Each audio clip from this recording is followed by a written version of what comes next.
Welcome to the fifth in our series. Those of you who have been with us before know that we are trying to capture the essence of a series that is going to be a classic, I'm certain, something that is historic. Through the good auspices of David Birnbaum, we have gotten together a group of scholars from 150 to 180 of the finest minds, rabbis, theologians, professors, authors. We've asked them to discuss the 10 most critical, most talked about, most interesting subjects, Jewish philosophy and theology of our lives. And the essays with which they've responded represent the theme and the key to this series. Today, you are in for a very special discussion, something that intrigues all of us. It is the ultimate mystery. It is what is awaiting all of us. We live and we die. One of the great rabbis was once asked when the rabbi's brother passed away, what was the cause of his death? He said, his life. Life is followed by death for all of us. That is what awaits us. And how we deal with death, how we respond to death, is perhaps one of the most fascinating and significant areas of religion and spirituality. Judaism, we all know, tells the survivors to come for 11 months to synagogue and to recite the Kaddish. Almost everybody knows the word Kaddish. It's a special prayer. What's absolutely incredible when I explain it to people is that the Kaddish has no mention of death whatsoever. And yet we know it is the prayer ostensibly for the dead. And what that means is going to be the subject of today's talk, as it is the subject of this book in the series. This may well become the best-selling of the books because everybody is afraid of death, wants to know more about death, and is intrigued by what Judaism and Jewish religion has to tell us about our response to death. The Kaddish, this is the book, edited by David Birnbaum and Martin S. Cohen, is a response given by all those who contributed essays to this particular volume, and it is absolutely fascinating.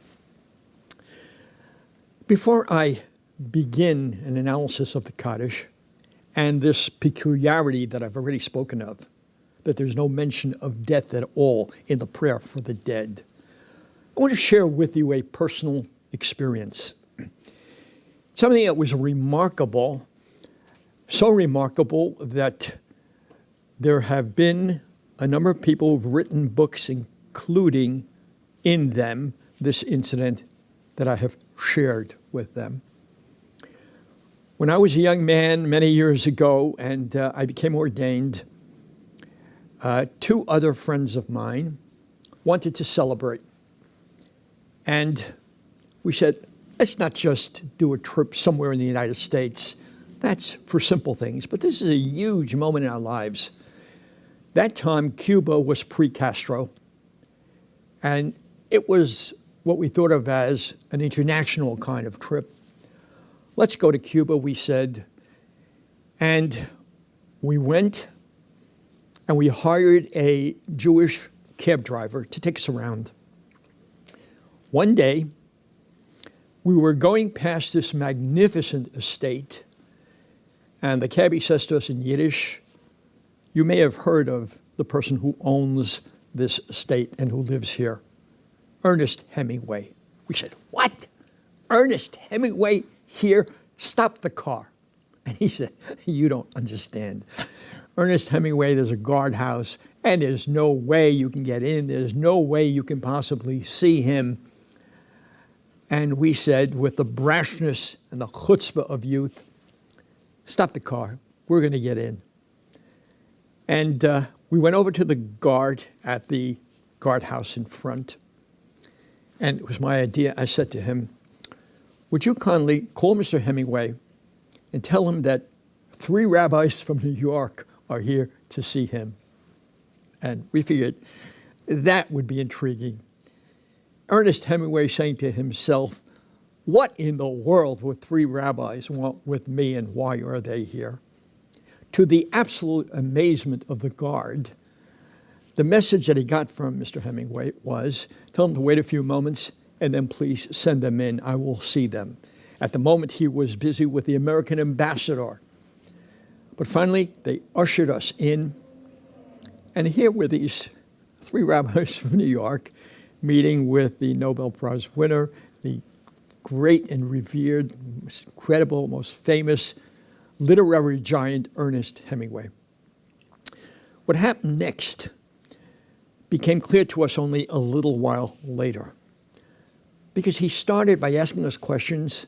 Turns out, as he admitted, he wanted to find out whether it was worthwhile talking to us, if we had any intelligence really, and if he should spend some time with us.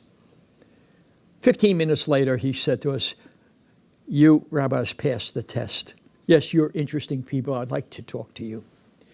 And then he told us something that he said he had never shared with any of his biographers, that people didn't know. He said, I do have a spiritual side, and I am interested in religion. Now, I want to tell you that at various times, I've studied the different religions. As a matter of fact, there were times when I set aside a week or two to live by the principles and by the strictures of different religions to see how I would react and what it would mean for me. And he said, I must tell you, of all the religions that I pursued, the one that I found most interesting, even though I'm a Roman Catholic, and the one that spoke most profoundly to me was Judaism, for one reason. And the reason that he listed was something that I think most Jews wouldn't be able to tell you offhand if you asked them what is the most significant idea within Judaism. Because he said, from my study, I realized that Judaism differs from any of the other religions, at least those that I've studied, because Judaism is a religion of life, whereas the other religions are religions of death. They all prepare you for an afterlife. They all preach about what you should do in order to reserve a place up there or wherever it is that you're going to. Judaism says, fix this world, live this life to the best of your ability, and that will take care of you. But the emphasis is on life and not on death. I said, Mr. Hemingway, you have touched on something profound, and I would like to confirm what you're saying with a very interesting law. You know that the spiritual leaders within Judaism for the longest time were not rabbis, but they were a distinct group, the Kohanim. And we, in this series, have spoken about the Kohanim.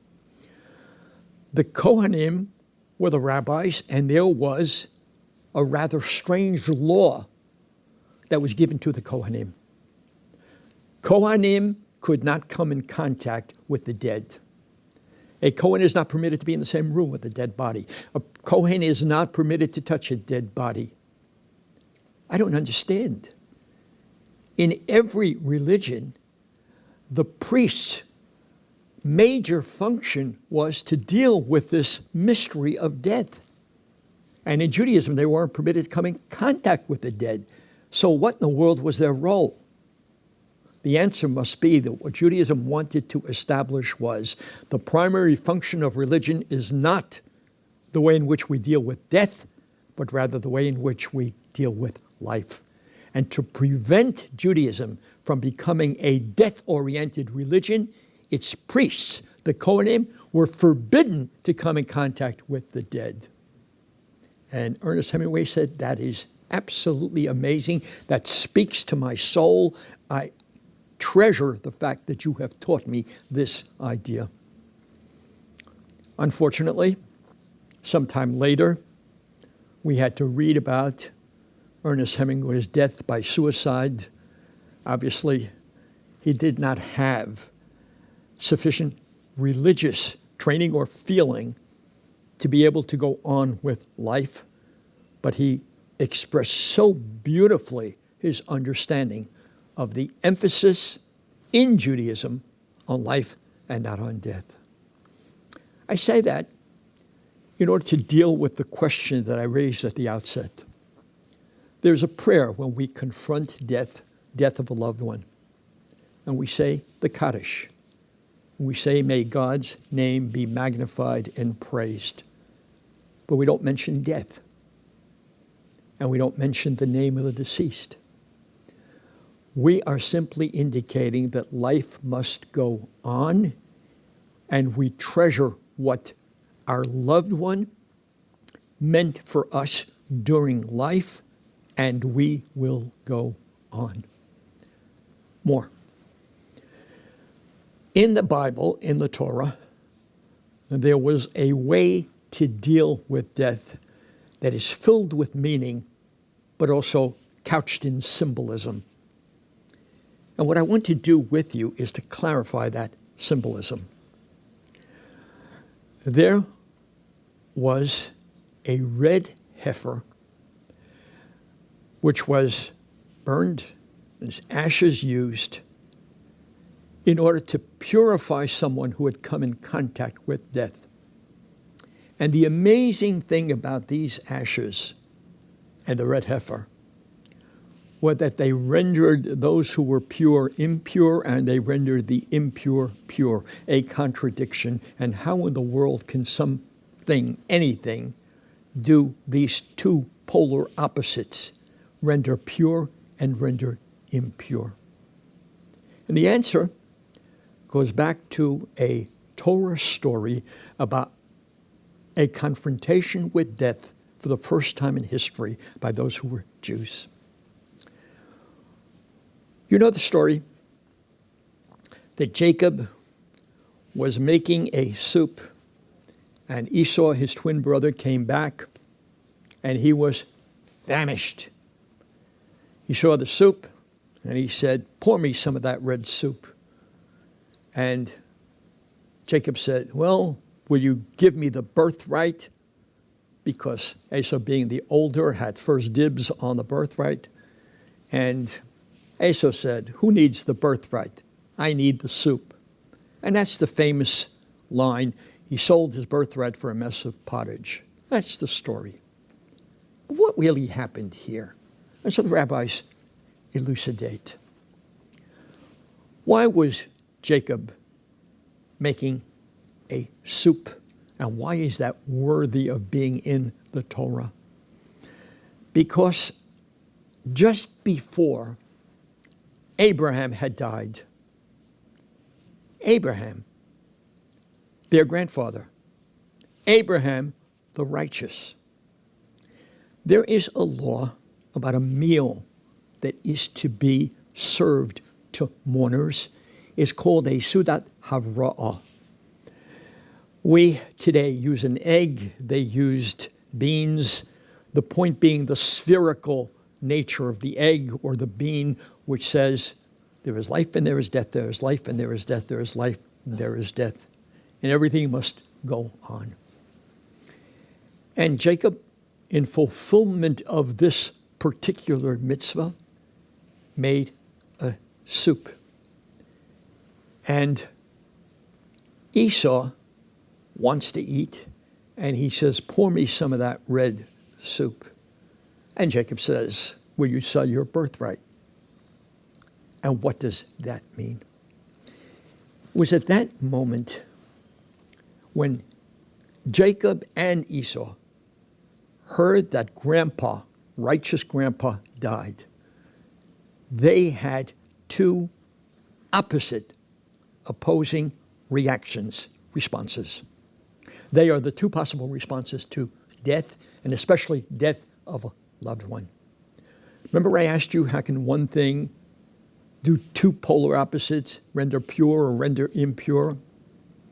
We've learned throughout history that death of a loved one, can do precisely that. On the one hand, Esau said, you mean Grandpa died and Grandpa was religious. Grandpa believed in God. Grandpa was the forerunner of monotheism. And now, even he dies, then I can't believe there's any purpose to spirituality, to a religious birthright. Let me eat, drink, and be merry, for tomorrow we will die. That was the key to the philosophy of hedonism. Apikoros is the word that's used in Judaism. For a non-believer, it comes from Epicurus, whose philosophy was, we're only here for a short time, we may as well live it up and get the most enjoyment, the most pleasure out of it. Jacob, had a totally different reaction. Death can do that as well. You mean we're here today and gone tomorrow, and then we face our Creator?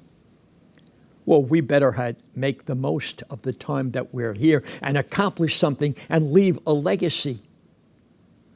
For Jacob, it was inspirational.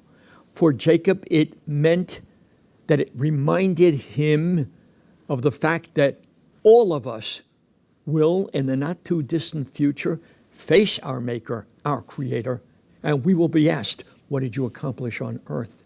And I want to feel that my life had meaning. So whereas Esau turned away from God because of death, Jacob went closer to God because of death. And it was precisely as a result of this that Esau, who had a heritage, a traditional legacy that he could have passed on as a leader and as a role model, said, the heck with that. I don't want that. It's meaningless to me. I'd rather have the soup, immediate gratification, and ignore the future. And Jacob said, I want the birthright. Please sell that to me. Because knowing that death awaits us, I want life and its fulfillment from a spiritual perspective as best as I can. These were the two polar opposites. And these are the two ways in which we all need to respond to this great reality that is the end of life. Life comes to a close, and at that moment, the moment of death, we need to look back at our lives. I've just seen a new study that came out of Israel, and they have made an amazing finding. People who, in quotes, died, but through the wonders of modern medicine were brought back, all shared something that is incredible. Every one of them indicates that when they felt they were dying, when in fact they were in the process of dying, they had a review as if in a movie playing at very rapid speed, a review of their entire lives. What they did that was good gave them joy. What they did that was bad made them feel ashamed. But there is a life's review. That's what this study just shows. This is something that appears in Kabbalah, in Jewish mysticism, in ancient traditions about the meaning of death and dying.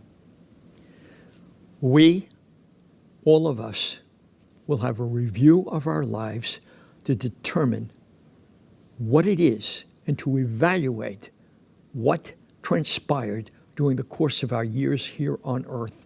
And we will either find joy or we will be pained by the moments that we lived, which either were in accord with divine will or opposed to divine will. Now, when we look back at the life of a loved one, we too, in a somewhat different sense, have that review. Shiva is one of the most incredibly profound additions to response to death. that we have in Judaism. We sit for 7 days and people come and they talk and they remind us and they tell us what was beautiful about that life. The life of my father, the life of my mother. I remember sitting Shiva and people shared with me stories. Some I knew and some I didn't know. And I said, they live on. They live on in me. They live on my memories. They live on in the memories of all these people whose lives they affected. What a remarkable thing. Yiskadal v'yiskadash shemei Rabbah. Those are the opening words of the Kaddish. Either you've said them or you've heard them. Magnified and praised be the name of God. Magnified and praised be God for having given the gift of life to the person whom we loved and adored, and then gave us so much, had the opportunity to share years with us. Of course, many times we say, but the years were too short. I can understand they lived to 120. If they made 100, there are people who do that today. 90, 80, but what about 20? What about a young person? Nevertheless, we still say, Yiskadal v'yiskadash shmei Rabbah. I can find things to remember from a short life, just as certainly I can from a long life, that will evermore stay with me. Death be not proud, John Donne said. You are not the ultimate victor. What we do on earth that has lasting quality and that moves the world forward, again, to its potential, for that we thank you, God, and we say, death, you did not succeed. Praised be God, because he is in charge of life, and because the essence of Judaism is that we are a religion of life, who perfect life in such a manner that when it ends, we can face God and say, we did the best. And then, hopefully, no, surely, God will reward us.